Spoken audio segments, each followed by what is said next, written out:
मुझे लगता है हाल ही में आपने कई नए अभ्यास और तकनीकें सिखाई हैं। वे सभी तकनीकें लोगों की मदद करेंगी। कृपया उनके बारे में हमें कुछ बताएं। हम आपको चरण दर चरण सिखाएंगे, क्योंकि महामारी में सबसे पहले रोगों से लड़ने की ताकत बढ़ानी होगी।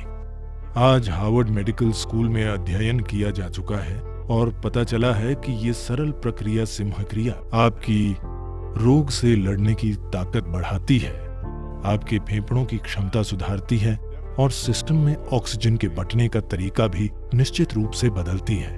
अपना ऑक्सीजन का स्तर और रोगों से लड़ने की क्षमता, फिलहाल यही दो चीजें सबसे जरूरी हैं। इसके लिए आपको सिंह क्रिया शुरू करनी चाहिए और एक दूसरी प्रक्रिया भी है योग नमस्कार। योग नमस्कार जो कि आपके न्यूरोलॉजिकल सिस्टम में एक तरह की न्यूरोलॉजिकल उमंग को सक्रिय करने में बहुत ही ज्यादा कारगर है। यानी ये कि देखिए, इस धरती के दूसरे प्राणियों के अनुभव की तुलना में इंसानी अनुभव कहीं ज्यादा गहरा है।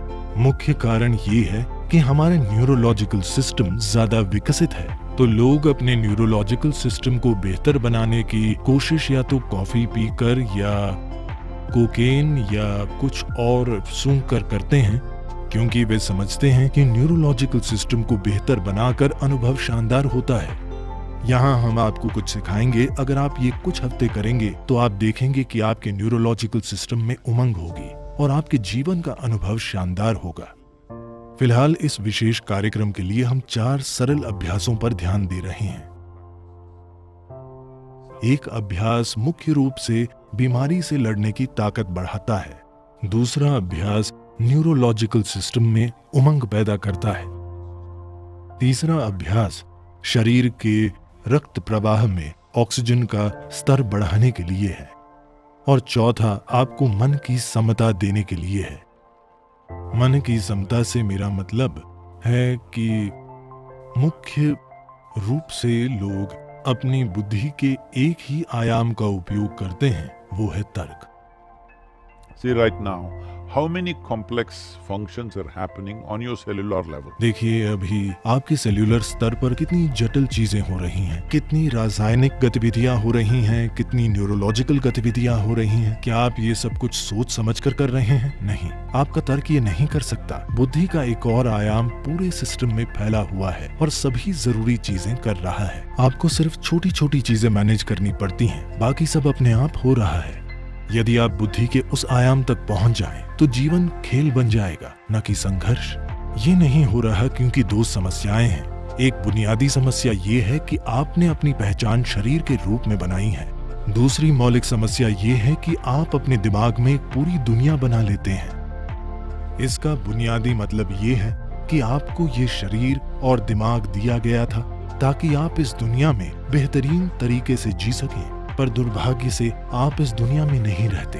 आप अपनी खुद की एक नई दुनिया बना लेते हैं और वो दुनिया उस दुनिया में बुरी चीजें होती हैं। तो आपको समझना चाहिए कि ये सिर्फ एक सपने जैसा है। जो आपके दिमाग में हो रहा है वो आपका सपना है। अगर आप अपना सपना मैनेज नहीं कर पाते तो आप जीवन में क्या करेंगे? जीवन में कई चीजें शामिल हैं। आपके सपने में सिर्फ आप हैं। आप उसे जैसा चाहे वैसा बना सकते हैं। आपका विचार, आपकी भावनाएं आपकी मर्जी की होनी चाहिए।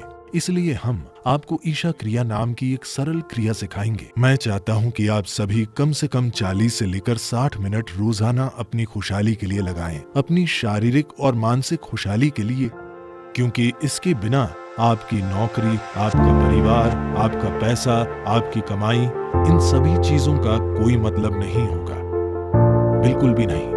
तो हम आपको जरूरी साधन देंगे, पर साधनों के साथ एक समस्या है। ये केवल उन लोगों की मदद करते हैं जो उनका उपयोग करते हैं, बस यही एक समस्या है।